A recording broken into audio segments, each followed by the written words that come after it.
sa barangay para makapahinga ka doon, para maggamot. Tapos tatawagan nila yung kamag-anak nyo o ano sa San Juan. Okay? Sama ka? Sama daw. Tayo, hawak.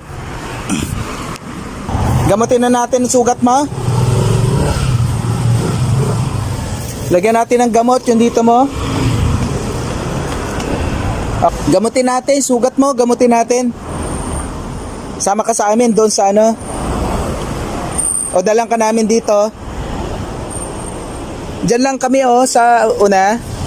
Para lagyan natin ng betadine yung sugat mo.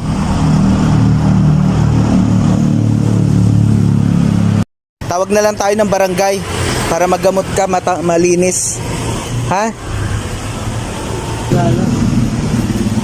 Bakit ka sinuntok? Kailan kayo sinuntok? Saan kayo nakatira po? Sa?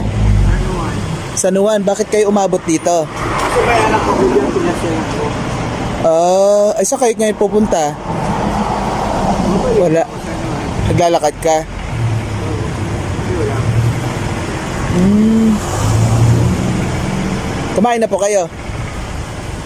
May nagbigay sa akin lang. Ayan. Bakit naman kayo sinuntok?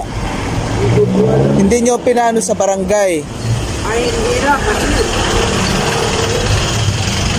tagal mo proseso. Ano gusto nyo i-report natin sa barangay? Huwag na lang. Kasi kailan? Kagabi lang. Anong oras po? Last 8. Adi yung gawa dito, papahinga lang kayo. Tapos punta na kayo mamaya doon. O sige, nagulat ako kasi puro sugat kayo eh. May gamot kami doon sa tinitira namin. Gusto nyo lagyan natin ng gamot mamaya? Ano na kayo sa bubuhay? Kakain lang kami. Kasi ito. Sige, may bigyan natin betadine. Saka ano? Sige po. Sakit niyan. Wawa naman si Kuya. Yan natin ka dito si tatay. Ay, tulog. Ay, gigisingin natin.